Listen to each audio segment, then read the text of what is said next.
Boa tarde, meu irmão e minha irmã, a paz do Senhor Jesus. Eu sou o presbítero Fagner e este é o nosso canal. Irmãos, nós vamos tratar de um assunto nessa tarde sobre a temporalidade de Deus.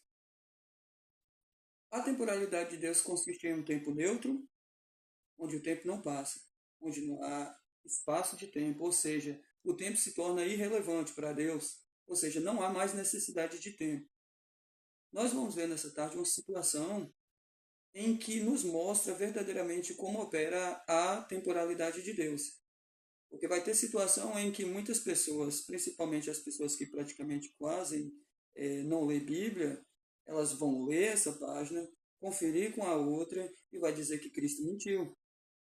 Então nós vamos explicar nessa tarde como funciona a temporalidade de Deus. Isso para não deixar dúvidas, porque quando você ler lá, você não vai ficar com dúvida, você vai conseguir compreender o que é uma atemporalidade de Deus.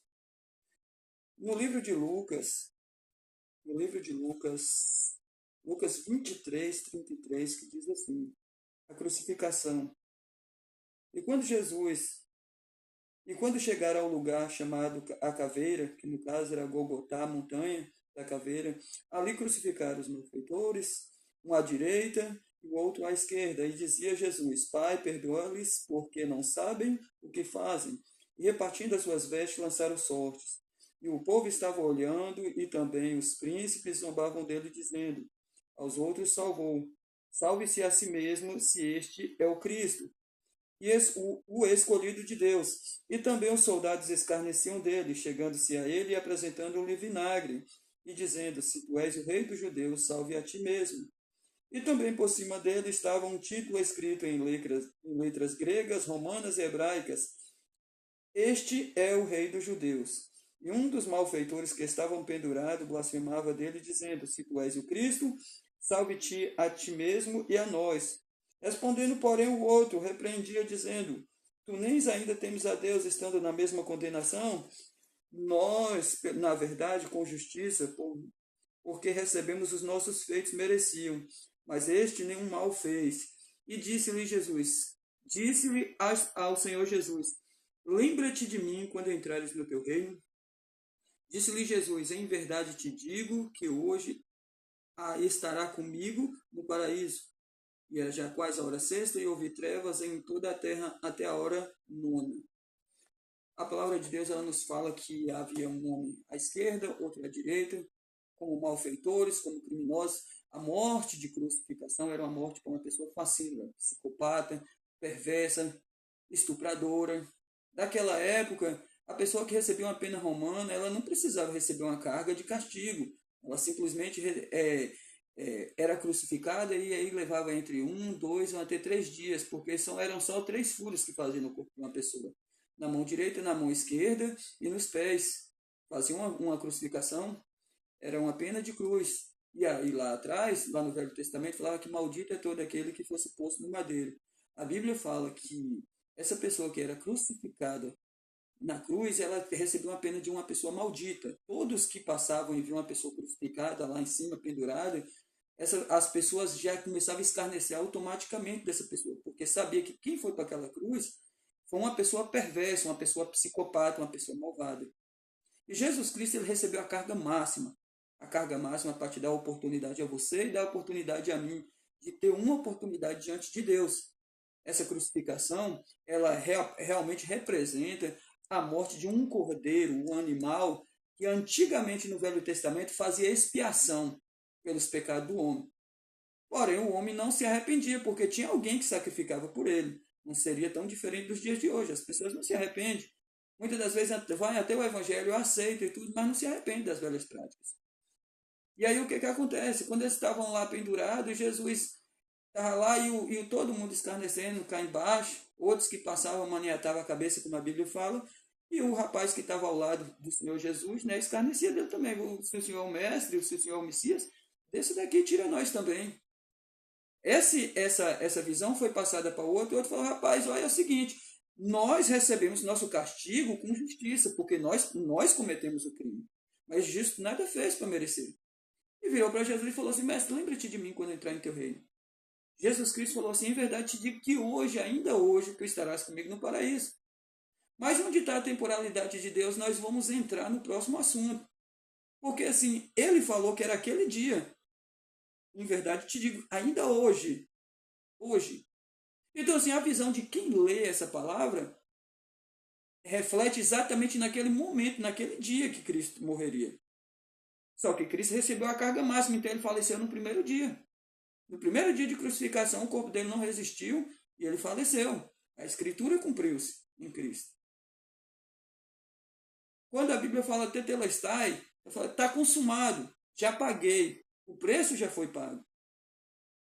Nas tuas mãos eu entrego meu espírito. Então, assim, ele já está falando assim: eu já cumpri meu processo, já venci na cruz. Eu quero que os irmãos saibam que Jesus Cristo é o único homem que teve a vitória na derrota. Não teve outro homem. Quando você perde, você perde. Quando você ganha, você ganha. Mas Jesus Cristo foi o único homem carne. Homem. Porque 100% homem, 100% Deus. Então, assim, o único homem carne que venceu na derrota. Ele perdeu para ganhar. É uma coisa estupenda da parte de Deus. Mas o que eu quero que nós vamos neste momento é ir no livro de João. No livro de João 20. Que Jesus aparece para Maria Madalena, João 20:11, que diz assim: e Maria estava chorando fora, junto ao sepulcro. Estando ela, pois chorando, abaixou-se para o sepulcro. E viu 2 anjos vestidos de branco, assentado onde jazerá o corpo de Cristo, onde depuseram, né? Uma à cabeceira e o outro aos pés. E disseram-lhes: mulher, por que choras? E ela disse: porque levaram o meu Senhor, e não sei onde o puseram. E tendo dito isso, voltou-se para trás, viu Jesus em pé, mas não sabia que era Jesus. E disse-lhe Jesus: mulher, por que choras? Quem buscas? Ela, cuidando que seja o hortelão, que o hortelão na Bíblia também pode ser jardineiro do local, aquele que cuida do cemitério, né? E ela, olhando, acreditando que seria o hortelão, disse-lhe: Senhor, se tu o levaste, diz-me onde o puseste, e eu o levarei. E disse-lhe Jesus: Maria. Ela, voltando-se, disse-lhe: Rabone, o rabi, né, que é a mesma tradução que dá-se mestre. Disse-lhe Jesus: não me detenhas, que eu ainda não subi para meu Pai. Mas vai para os meus irmãos e diz-lhe que eu subo para meu Pai e vosso Pai, meu Deus e vosso Deus. E a Bíblia fala que Maria foi anunciar aos discípulos que virá o Senhor e que ele lhe dissera isso. O que acontece?